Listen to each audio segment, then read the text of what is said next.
Olá pessoal, tudo bom? Eu sou a Edina, Edna, como for mais fácil para vocês. E este é o meu primeiro vídeo aqui no canal. Sejam todos bem-vindos, eu espero que vocês gostem e que me acompanhem também.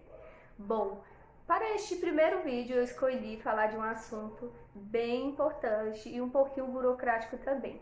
Na verdade, não é nem que seja burocrático, é que às vezes por falta de informação a gente acaba ficando perdido, que foi o meu caso. Bom, eu vou falar hoje de casamento de brasileiro com estrangeiro. Porém, o que eu vou falar aqui é baseado, gente, no que eu vivi.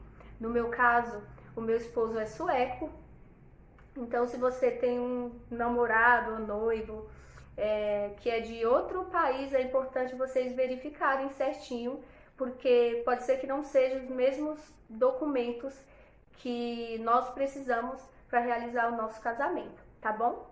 Então, eu moro em São Paulo e aí eu tive que ir ao cartório mais próximo da minha casa, né, o cartório do meu bairro, e aí lá eles vão te dar um papelzinho com uma listinha com alguns documentos que eles necessitam para realizar o casamento. Porém, eles não passam muitas informações, tá? Eles vão te entregar ali uma listinha com alguns documentos e você que lute para encontrar todos esses documentos e correr atrás de tudo isso, tá?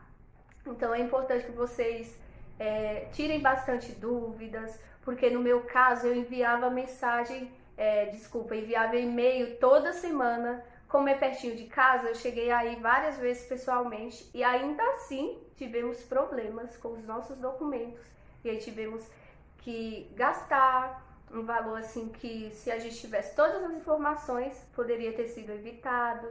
A gente gastou bastante tempo também. Achamos que nem iríamos conseguir, mas graças a Deus deu tudo certo, tá bom? Então vamos lá, se atentem, fiz uma colinha para não passar nenhuma informação errada para vocês.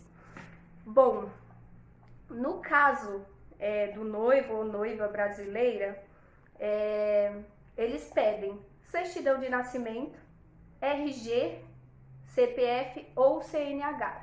No meu caso, eu acabei levando tudo isso: RG, CPF, CNH e comprovante de endereço.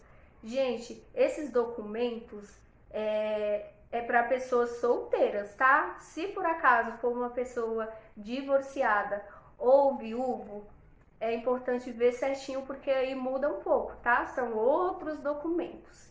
E aí, vamos lá. No caso de estrangeiro, eles pedem o passaporte original com prazo de validade e visto em vigor, RNE, que é a identidade estrangeira. No caso, meu esposo não tem, na verdade, porque ele tá vindo com visto de turista ainda, né? Com validade de 3 meses. Declaração consular de estado civil e residência, onde conste filiação emitida pelo consulado competente. Esses documentos, gente, eles precisam ser traduzidos por um tradutor juramentado pela JuCesp. E aí, no meu caso, o que aconteceu? Eu procurei no site, procurei em todos os lugares e não encontrava um tradutor que fizesse a tradução do sueco para o português. Aí eu tive que entrar em contato com meu esposo, e aí quando ele foi solicitar todos os documentos dele na Suécia, ele teve que solicitar em inglês. E depois aqui a gente conseguiu uma tradutora maravilhosa que traduziu os documentos do inglês para o português.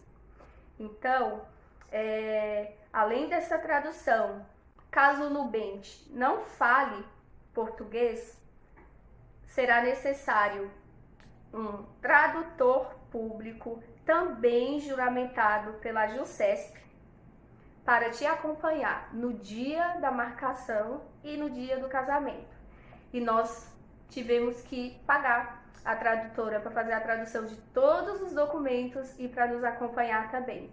Porque o meu esposo, ele fala português, eu acho que ele é ótimo, ele fala super bem, só que aí o cartório falou que não, que precisava sim do tradutor intérprete no dia da marcação e no dia da nossa cerimônia, porque, por exemplo, se lá no dia da cerimônia eles fizessem alguma pergunta e aí o meu esposo, porque ele entende bem e fala bem português, só que aí eu convivo com ele, então eu falo com mais calma, não falo tão rápido, e aí ele me entende, mas, por exemplo, se você pergunta muito rápido, às vezes ele não consegue entender muito bem. E se acontecesse uma situação assim, no dia da nossa cerimônia, eu não posso, por exemplo, intervir e querer ajudar, falar, não, amor, eles falaram isso, isso e isso. Eu não posso, porque na cabeça deles existe um interesse da minha parte, então eu não posso. Aí, para evitar problemas,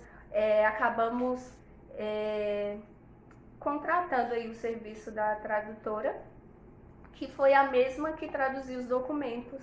Ela nos acompanhou no dia da marcação e no dia da nossa cerimônia, tá? A Lê, ela é maravilhosa. Então tá, é isso.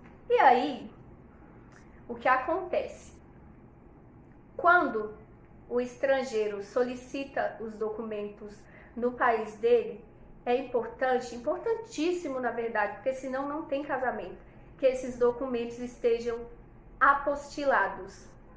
E aí, quando a gente foi no cartório, como eu falei no início do vídeo, eles simplesmente me entregaram uma lista com todos os documentos que a gente precisava, e tem uma observação assim, que a gente precisa, antes da marcação do casamento, a gente precisa enviar esses documentos por e-mail ou levar pessoalmente para eles corrigirem, analisarem esses documentos e ver se é aquilo mesmo, se está tudo certo. E eu fiz isso, eu enviei por e-mail, eu fui pessoalmente para conferir os documentos e aí me garantiram que estava tudo certo, só que não. Aí tá, eu perguntei, gente, vocês têm certeza que tá tudo certo? Porque o meu esposo, ele tá na Suécia ainda. Então, se faltar algum documento, se faltar qualquer coisa, ainda dá tempo. Ele vai corrigir os documentos, ele tem uma semana para fazer tudo isso. Eles, não, tá tudo certo, tá tudo ok. Beleza. O meu esposo chegou num dia. No dia seguinte, a gente já correu na casa da tradutora para deixar todos os documentos para ela dar início as traduções, né? Aí beleza, eu acho que, se eu não me engano, isso numa sexta, na segunda fomos retirar os documentos. Saímos da tradutora e fomos correndo para o cartório de títulos para poder registrar os documentos no cartório de títulos, que aqui em São Paulo fica no centro. Aí, quando nós chegamos no cartório de títulos, os documentos não estavam apostilados. E aí saímos arrasados, sentamos no primeiro barzinho que tinha, choramos, ficamos sem chão, gente, porque o que acontece, esses documentos, eles têm um prazo de validade, sem contar do visto, né, que o meu esposo estava com visto de turista, então são 3 meses, 90 dias apenas para resolver tudo isso. E aí eu falei pro moço, tá, mas o que a gente faz então? E aí ele simplesmente me respondeu que a gente poderia ou ir até a Suécia, pedir para apostilar os documentos, ou não teria casamento, não tinha outra opção. E teria também a opção de pedir para alguém fazer essa correção dos documentos lá e enviar de volta pra gente, que foi a melhor opção. O meu esposo falou, tá bom, vou na Suécia então buscar. Eu falei, claro que não, gente. Eles falam de um jeito como se a Suécia fosse ali na esquina, sabe? E aí o que acontece? A gente teve que entrar em contato com o advogado, enviar os documentos, o advogado recebeu os documentos lá, apostilou e devolveu pra gente os documentos. Porém, toda essa loucura de enviar e receber o documento acabou demorando pouco mais de um mês, sendo que o cartório pede pelo menos 30 dias para poder marcar o casamento. E aí eu entrei em desespero, fui pessoalmente no cartório algumas vezes, expliquei o que tinha acontecido, falei para eles, olha, eu vim aqui várias vezes, vocês corrigiram junto comigo os documentos e garantiram que estava tudo certo, então não é minha culpa. E aí eles abriram uma exceção, e aí assim que os documentos chegaram no Brasil, a gente marcou o casamento com um pouco menos de 30 dias, que é o prazo que eles pedem. Graças a Deus deu tudo certo. E aí, para quem não sabe, gente, o que é um apostilamento, apostila de Haia, eles falam, eu acho que é assim que a pronúncia. A Convenção de Haia é um acordo entre países para unificar a forma de validar documentos. Ou seja, nada mais é que autenticar um documento, o que a gente faz aqui no cartório, comprovando que a origem do documento é verdadeira. É um selo que eles colocam e isso comprova que o documento é verdadeiro, que foi o que a gente faltou fazer nesses documentos. Então, por conta deste apostilamento, acabou que foi uma correria, porque ficamos muito preocupados de não dar tempo, porque o cartório pede esse prazo e, além do mais, os documentos, eles têm um prazo de validade, que, se eu não me engano, é 3 meses. Então, se, por exemplo, passasse esse prazo, todo o dinheiro que a gente gastou com a tradução seria em vão, porque a gente teria que pagar tudo de novo depois. Ah, e outra coisa, depois que os documentos voltaram da Suécia, se eu não me engano, voltaram com 1 ou 2 folhas a mais, que depois a gente teve que voltar na tradutora e pagar para ela traduzir essas 2 folhas também. Então, quando o seu noivo ou noiva forem solicitar esses documentos, o ideal é que eles solicitem 4, 5 dias antes, por conta da validade desses documentos, tá? Com relação a preço, não consigo falar agora, porque o vídeo ficaria muito longo. Então, por hoje é isso. Muito obrigada por terem chegado até aqui. E se inscrevam no meu canal. E qualquer dúvida, podem me perguntar, deixem comentários. E aí a gente vai fazer essa troca aqui, tá bom? Um beijo. Até o próximo vídeo.